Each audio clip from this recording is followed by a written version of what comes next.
à quel moment votre consignataire a accès à ces pièces-là pour apprécier la réalité de ces dépenses? Le consignataire, même, après même lui-même, il a arrêté les fiches de déblocage. Donc, il n'a pas besoin. Lui-même, il a arrêté ses fiches de déblocage. Les opérations se passaient de façon anormale maintenant, sans les pièces, sans les fiches de déblocage. Donc, à un certain moment, oui, c'était l'argent. Voilà, c'était du laisser-aller. C'était du laisser-aller. J'ai dit du laisser-aller. Bon, peut-être que j'ai trop dit. On appelle seulement faire un chèque au nom d'un tel. Allez, moi je fais, ou bien bon, enfin, la fin un chèque, puis on m'envoie ici, je le fais. C'était du désordre.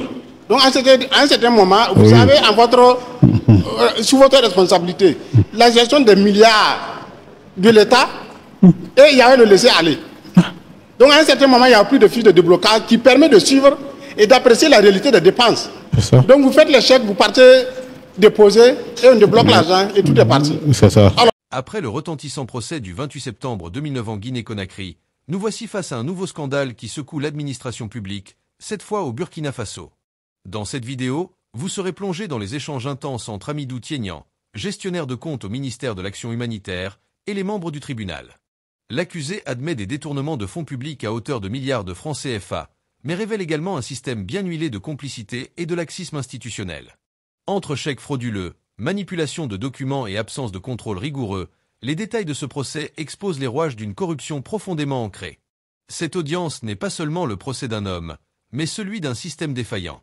Restez avec nous pour découvrir ces révélations exclusives qui remettent en question la gestion des fonds publics destinés aux populations les plus vulnérables. Alors, merci. Alors, monsieur Tiénian, je vais devoir vous demander une précision avant donc de commencer. Alors, vous avez dit que le montant de 1,8 million que vous avez donné ne concerne que l'année 2024. Est-ce que c'est bien ça? Oui. 2024. Vous estimez donc les fonds que vous avez retirés à partir des chèques frauduleusement établis à 1,8 milliard. Oui. Ça, c'est pour 2024. Oui. Maintenant, pour 2023, vous dites que vous n'avez pas pu faire le point. Oui. C'est ça? Oui, oui. D'accord. Mais vous pensez que ça peut valoir le même montant ou la moitié ou aucune idée?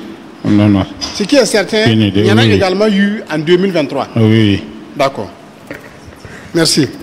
Alors, vous avez dit que tous les chèques sur lesquels vous avez imité la signature de M. Yekami l'ont été avec son consentement. Est-ce que vous maintenez ça?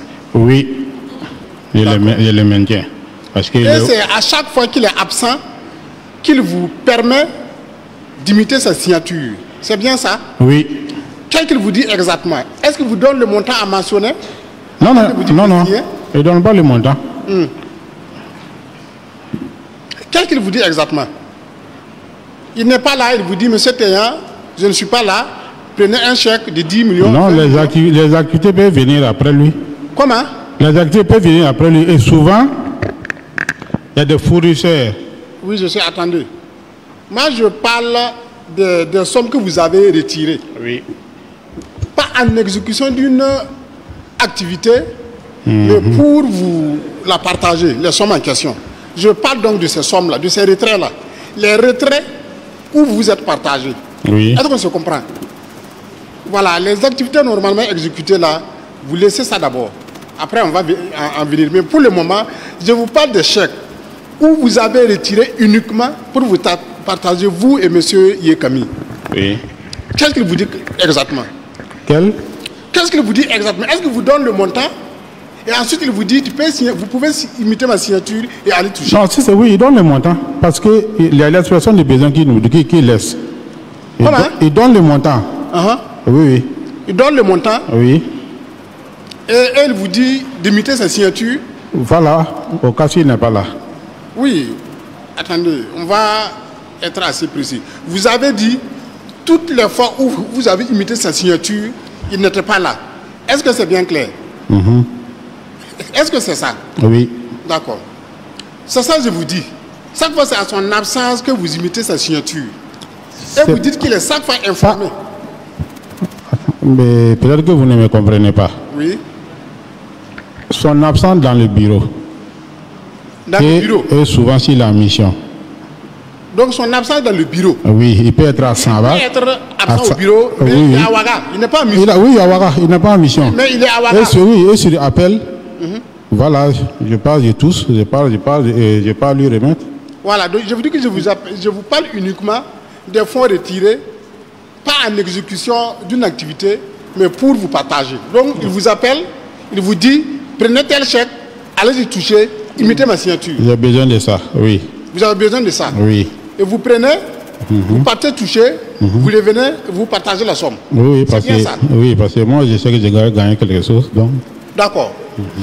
Donc je constate donc que vous avez cette possibilité-là d'imiter sa signature et de toucher également des sommes à son insu. Est-ce que vous l'avez fait? Et tout ce que j'ai fait, il est au courant. Et je vous dis, je vous rassure que c'est la raison même pour laquelle j'ai été reconnu comme gestionnaire. J'ai compris ça, M. Tenya. Maintenant, je vous pose expressement la question. Oui. Puisque vous avez cette possibilité d'imiter sa signature et d'aller toucher des sommes. Lorsqu'il vous donne donc l'autorisation. Oui. Mais vous avez également cette possibilité, puisque vous savez imiter sa signature, de prendre un chèque sans donc l'en informer. Vous prenez, vous signez, vous partez toucher l'argent pour vous-même. Est-ce que vous l'avez déjà fait? Non. Tout ce que j'ai fait, c'est de son propre gré. D'accord. Donc vous pouviez le faire, mais vous ne l'avez jamais fait. Non, c'est de son propre gré. Pourquoi vous ne l'avez jamais fait? C'est ce que j'ai dit depuis le début ici. Attendez. Pourquoi vous ne l'avez jamais fait? Parce que vous avez cette possibilité. Parce que vous êtes honnête? Non, mais... Non, je veux savoir. Puisque vous avez cette possibilité, vous connaissez sa signature. Vous avez les chèques. Vous avez la possibilité, s'il vous dit d'aller enlever, vous enlevez, vous partagez. Vous avez également cette possibilité de prendre délibérément un chèque, chien, aller prendre l'argent et garder pour vous. Vous avez cette possibilité de le faire, oui. Parce que tout simplement, ce qu'il me donnait, bon, moi, ça me suffisait largement. Ah, ok. Donc, ce qu'il vous donnait, ça vous suffisait? Ah, oui, oui. Vous n'avez pas donc besoin d'aller derrière lui pour... Non. D'accord. Ok. Donc, c'est noté. Merci. Alors, je veux encore comprendre. Chez vous, il y avait donc... est-ce qu'il y avait un processus qui permettait à votre supérieur hiérarchique de contrôler donc votre activité de gestion de votre compte? Non. Il n'y en avait pas? Il n'y avait pas de procédure. Mais dans le cadre de la gestion de votre compte-là, quelles étaient vos obligations? Est-ce que vous avez des obligations, disons, mensuelles qui permettaient à quiconque qui voulait contrôler votre gestion-là puisse effectivement exploiter ces actes-là? Non, il n'y avait pas de contrôle. J'ai ouï comprendre que vous devriez, en principe, la loi vous impose de tenir un livre journal. Est-ce que c'était le cas? Mais je n'avais pas... Non. Non, je vous demande si d'abord c'était le cas. Non. Est-ce que la loi vous imposait de tenir un livre journal? Je n'ai pas bien saisi. D'accord. Dans le cadre de votre activité de gestionnaire du compte, oui. Est-ce que la loi vous imposait de tenir un livre journal? Oui. Est-ce que c'était le cas? Non, parce que j'ai fait savoir que non, ce que nous on fait, s'il n'y a pas de pièces journalières, ce serait difficile de faire un livre journal. S'il n'y a pas de... Ce que nous émettons comme chèque, sans les pièces justificatives, je ne peux pas faire un livre journal. D'accord. Et mon livre journal, si j'ai tous les pièces et je fais tout le point, je m'assois rapidement, je prends les relevés, je trace mon livre journal. C'est ce que je faisais. Alors, si vous n'avez pas de livre journal, je veux savoir où vous consignez les actes que vous posez régulièrement sur votre compte. Où vous posez les actes que vous posez dans le cadre de votre gestion là. Ces actes étaient consignés ou dans quel document? Ou ces actes n'étaient pas enregistrés? C'était pas enregistré. Dans ce cas, est-ce que réellement il peut y avoir objectivement un contrôle de votre gestion? Bon. Ou bien dans votre ministère, il n'est pas prévu de contrôle de la gestion? Il y a un contrôle et c'est ce que j'ai essayé d'expliquer ici. Monsieur Tenya. Oui. Prenez la patience d'écouter sa question pour lui permettre d'avoir une réponse précise. Vous ne pouvez pas parler en même temps. Vous pouvez faire cet effort-là? Oui, mais Monsieur le Président... Est-ce que vous pouvez faire cet effort-là? Oui. Merci. Donc je répète ma question. Voilà. Dans le cadre de la gestion de votre compte, oui. Est-ce que vous aviez un document dans lequel vous consignez vos actes de gestion? Non. Qui peut faciliter donc un contrôle plus tard? Non. D'accord. Mais est-ce que la loi vous l'impose? nous impose. Vous impose d'avoir quand même... Oui. Voilà. Ok. C'est quel genre de document la loi vous imposez donc d'avoir pour signer vos actes? Normalement, c'est le livre journal et les états de rapprochement. Le livre journal et les états de rapprochement. Oui. C'est ce qui permet effectivement de suivre les mouvements dans votre compte. C'est ça. D'accord. Est-ce que ces actes de rapprochement devaient être produits permanemment à votre supérieur hiérarchique pour qu'il puisse en même temps suivre votre gestion? Normalement, à chaque mois, on devrait le faire. Voilà, donc je comprends. Donc chaque mois, vous devriez le faire. Oui. Vous amenez le livre journal à votre supérieur hiérarchique, les actes de rapprochement et le solde du compte. Oui. C'est ça? Oui. Pour qu'il puisse suivre, effectivement, voir si le compte est bien géré. Oui. Est-ce que c'était fait? Non. Pour votre cas? Non. Donc depuis la prise donc, de service de M. Yekami en mars 2023, jusqu'à votre arrestation, ce n'était pas fait? Non. D'accord. Alors, j'ai compris également que dans le cadre donc, de l'exécution de vos dépenses, là, il y a le contrôle, il y a le service de contrôle qui intervient. Oui. Je comprends. À quel niveau ils interviennent? Je comprends que c'est lorsque vous exécutez une dépense. Oui. Vous envoyez donc les pièces justificatives et toutes les pièces qui s'en suivent là au contrôle pour leur permettre également d'avoir un droit de regard sur votre gestion. Est-ce que c'est le cas? Je n'ai pas bien saisi, monsieur le D'accord. procureur. Alors, je veux savoir à quel moment le service de contrôle intervient dans votre gestion. J'ai oui comprendre. Le service de contrôle intervient dans notre gestion à chaque 2 ans. Avant, c'était chaque année, mais maintenant, c'est devenu à chaque 2 ans. D'accord. Ok. D'accord. Donc, je vais maintenant comprendre. Pour une dépense normale, pour pouvoir donc retirer les fonds au niveau donc du trésor, est-ce qu'à ce niveau, vous devez joindre les pièces justificatives de la dépense, l'activité en question, ou bien le chèque seul suffit? Non, non, le chèque seul suffit. Ok, d'accord. Donc le chèque seul suffit. Il suffit qu'on ait la signature des deux signataires et c'est bon. C'est tout. D'accord. Mais à votre niveau, pour pouvoir engager la dépense, quelles sont les pièces qu'il vous faut pour pouvoir engager effectivement la dépense? Pour engager la dépense, il faut la fiche de déblocage, le TDR. Il faut la fiche de déblocage. La fiche de déblocage. Le TDR. Et ça qui génère ça? Le projet de dépense. J'ai déjà répondu à cette question ici. Mais vous pouvez encore répéter? Et il faut la fiche de déblocage, le projet de dépense. Le projet de, la fiche de déblocage, le projet de dépense. dépense. Ok. Le TDR. Les TDR. Voilà, il faut ces documents-là. Ok. Pour que moi je puisse faire les chèques. Ok. Et aller positionner au trésor pour venir remettre à celui dont son nom se trouve sur la fiche de déblocage. D'accord. Oui. Donc ces pièces ne sont pas d'abord soumises au contrôle du supérieur hiérarchique qui doit signer? Non. D'accord. Donc vous réunissez ces éléments-là. Oui. Et vous partez donc positionner le chèque. Oui. Pendant ce temps, ces pièces-là restent chez vous? Oui. Ah ben, à quel moment votre co-signataire a accès à ces pièces-là pour apprécier la réalité de ces dépenses? Le co-signataire, même, après même lui-même, il a arrêté les fiches de déblocage. Donc, il n'a pas besoin. Il n'a pas besoin. Lui-même, il a arrêté ses fiches de déblocage. Les opérations se passaient de façon anormale maintenant, sans les pièces, sans les fiches de déblocage. Donc, à un certain moment, oui, vous partez de l'argent. Voilà, c'était du laisser-aller. C'était du laisser-aller. J'ai dit du laisser-aller. Bon, peut-être que j'ai trop dit. On appelle seulement faire un chèque au nom d'un tel. Allez, moi je fais, ou bien bon, il faut faire un chèque, puis on m'envoie ici, je le fais. C'était du désordre. Donc, à un certain moment, vous avez en votre, sous votre responsabilité la gestion des milliards de l'État et il y avait le laisser-aller. Donc, à un certain moment, il n'y a plus de fiche de déblocage qui permet de suivre et d'apprécier la réalité des dépenses. Donc, vous faites les chèques, vous partez déposer et on débloque l'argent et tout est parti. C'est ça. Alors, mais je veux comprendre qu'après l'exécution de la dépense, il y a les pièces justificatives que vous devrez réunir. C'est ça? Oui. Voilà. Lorsque vous réunissez les pièces justificatives avec donc les traces du chèque payé, vous les déposez à quel niveau? Vous gardez ça chez vous? Ou bien... Oui. Oui, j'ai des pièces sur mon bureau, mais ce n'est pas toutes les pièces. Mais est-ce qu'il y a un autre service en dehors de la direction de la gestion financière là, qui est destinataire de ces pièces-là? Oui, il y a des directions qui sont là, qui interviennent. C'est quelle direction, par exemple?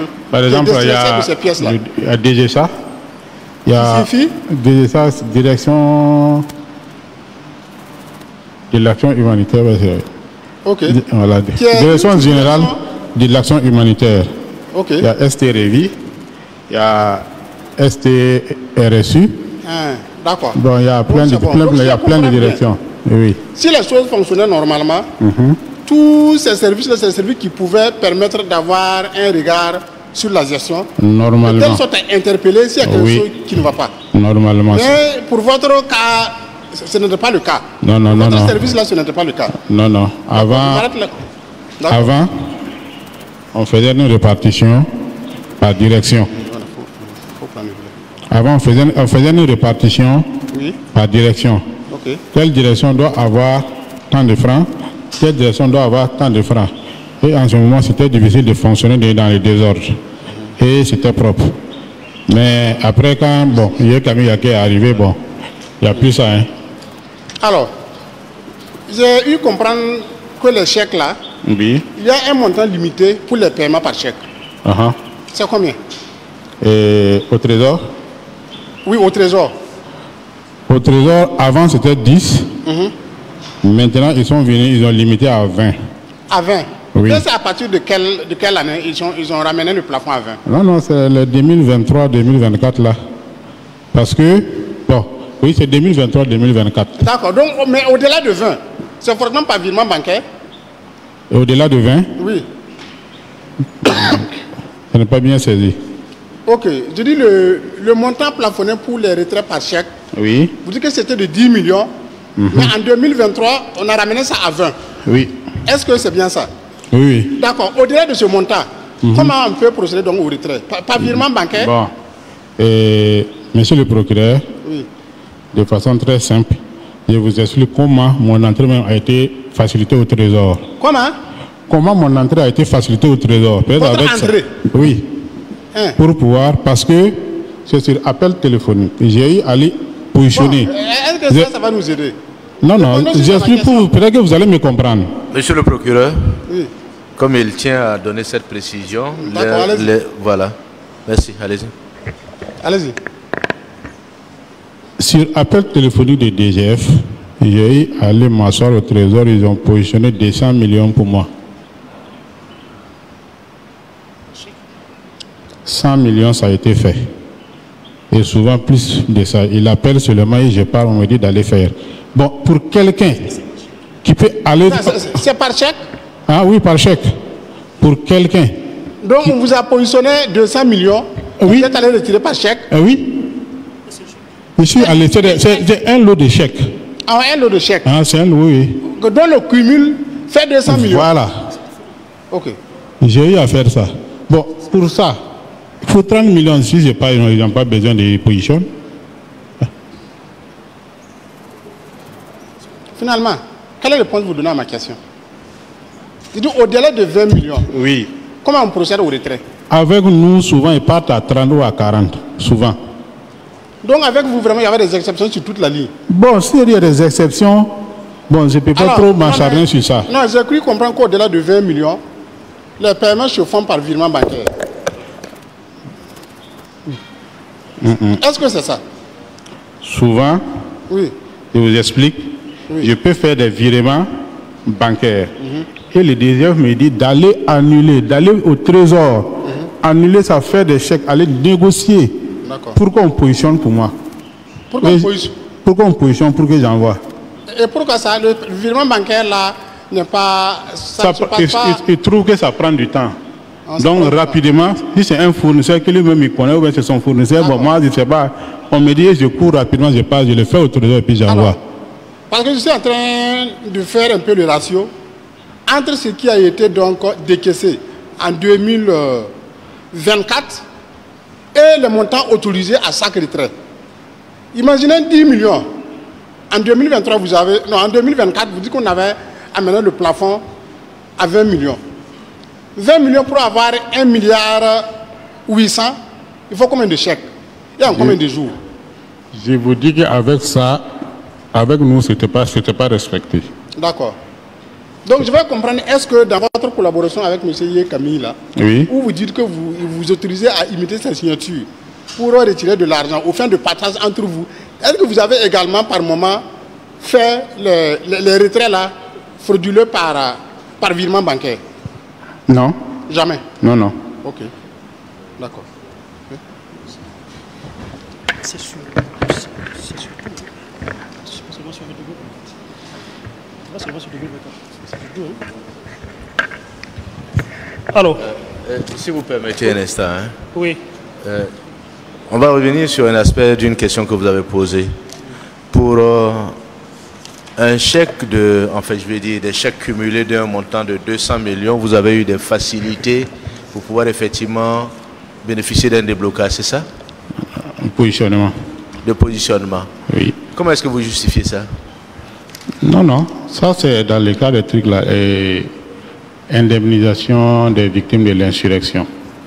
Pour l'indemnisation des victimes. Oui. Et dans ce cas, la même ZEI a positionné au trésor 9 milliards 500. Oui, mais vous avez donné l'impression qu'il y a un contact à l'intérieur qui facilite les choses. Bon, il appelle M. Sayon. Est-ce que vous pouvez me laisser terminer, s'il vous plaît?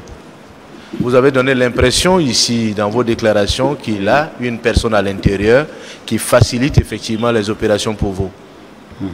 C'est bien ça? Ou bien Oui. on s'est trompé de compréhension? Non, non. Allez-y, expliquez-nous. Il appelait M. Sayon. Monsieur? M. Sayon. Sagnon quoi? Et M. Sayon Issouf. Oui, c'est Issa. Bon. C'est Sanon, il souffre bien Bon, Sagnon. je ne sais pas, c'est le nom que je retiens. Attends. La chemise, elle est où? Elle est dessus.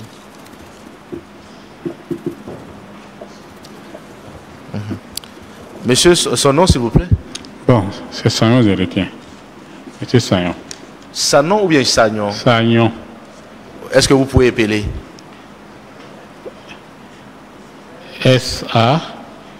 S-A-Y-O-N. G-N-O-N. Sagnon. C'est Red Sayon Issa, si je ne me trompe pas. Sagnon quoi? Issa, si je ne me trompe pas. Sagnon Issa. Ok. Donc, à quel niveau? Non, il est au trésor. Il est au trésor. C'était le chef de service dépôt. Chef de service? Dépôt de fonds. Chef de service dépôt de fonds. Oui.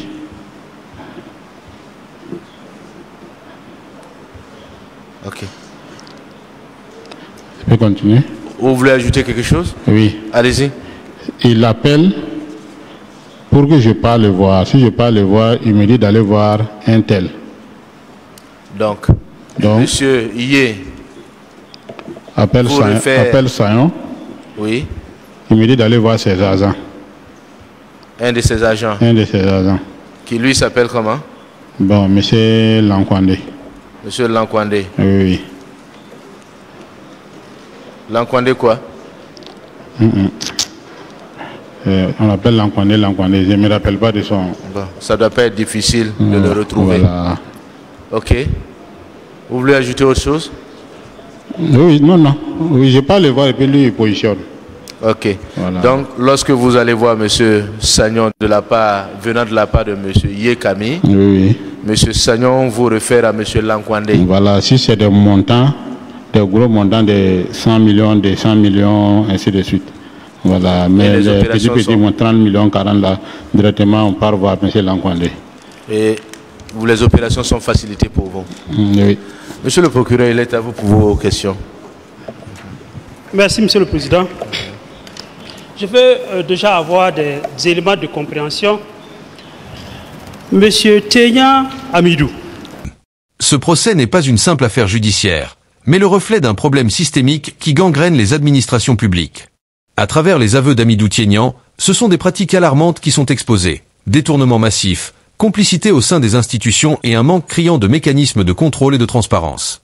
Alors que la justice tente de rétablir l'ordre, une question essentielle demeure. Comment garantir que de telles dérives ne se reproduisent pas à l'avenir? Ces événements nous rappellent l'importance de renforcer les structures de contrôle et de sanctions pour protéger les ressources publiques et servir les intérêts de la population. Merci d'avoir suivi cet extrait exclusif. Si vous êtes aussi outré par ces révélations, Partagez cette vidéo pour que justice et responsabilité triomphent. N'oubliez pas de vous abonner pour rester informé des prochaines audiences et des développements de cette affaire.